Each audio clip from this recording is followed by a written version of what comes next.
In 2022, Positive Money published a report detailing how the UK housing crisis is not the result of a supply issue with applications to many other regions. We're a research and campaign organisation that fights for a fair, sustainable, and democratic economy. We also look at housing and the housing crisis, particularly in the UK, and looking at a number of ways that we could address that to kind of bring house prices down and ensure that everyone has access to a safe and affordable home for them, whether that's owning or renting. Their research found that starting in the 90s, housing stock increases outpaced the increase in households by tens of thousands of units per year, and by 2018, there was a surplus of over 1 million homes in England, including major cities, and prices had still continued increasing. And the government's price model calculated that even if housing growth had been double those figures, increasing by 300,000 units per year since the 90s, creating a substantially larger surplus, the average price would only be 7% less than it is today, not nearly enough to solve the disparity with income levels. This scale of building would also involve enormous amounts of emissions at a time when we need to be cutting back dramatically. Not to mention the implications of using a large surplus of supply to manage prices means intentionally having vast quantities of units sitting empty and unused. Plots and resources that could go towards something like green spaces would instead just have vacant buildings. The report focuses instead on a much less discussed factor in prices, which is the transition from housing as a basic need to a vehicle of wealth accumulation.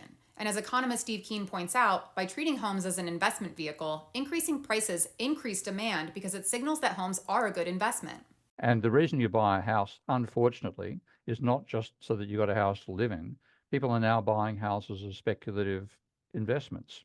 So therefore, if the price of housing rises, there's a reason for increased demand rather than reduced demand. More people will want to buy houses because they expect house prices to continue rising.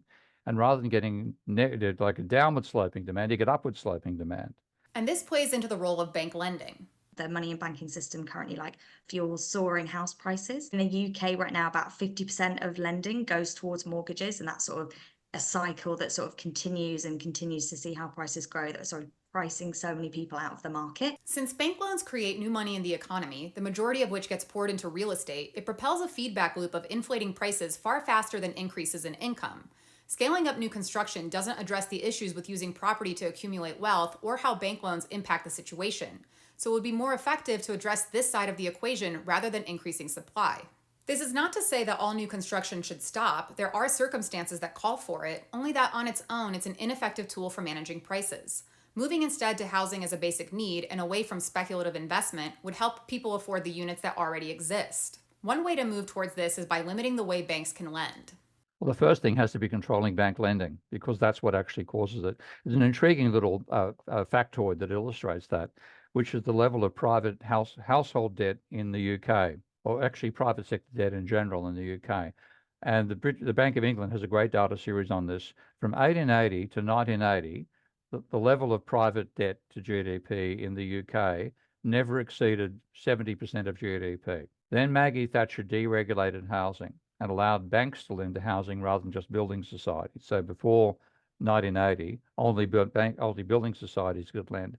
And a building society is one that you put your money into so that at a later stage you can withdraw money to buy a house yourself.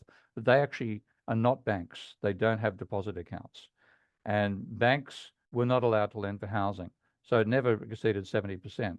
She deregulated, it went from 70% to 200% of GDP in about 40 years, and then came down with the financial crisis, just like in the United States. So if you don't let banks lend, if you say it's got to be building societies that lend, you won't get a house price bubble. And therefore, what you want to do is to impose rules on banks that effectively force them to behave like building societies. What he's touching on here goes beyond the cost of housing and into the role bank lending and private debt plays in the economy, an area mainstream economists generally don't pay attention to. There's a guy called Richard Vague, quite successful in banking, and then became a critic of the irresponsible lending he saw happening in the 2000s, and then hired a research team to go back and take a look at economic history over the last 1.5 centuries across the 7 major OECD nations. He found that about 150 financial crises over the last 1.5 centuries, every one was one caused by excessive private lending, and almost all of them were bank lending for housing. So the booms and busts of capitalism are driven by housing bubbles, but banks lend irresponsibly and cause a boom followed by a bust. Richard Vague describes this research in detail in the book A Brief History of Doom with additional resources on a companion website.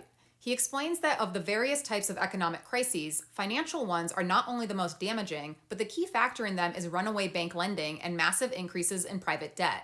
Real estate has become the most susceptible sector to this overlending, and he reiterates the point about the feedback spiral.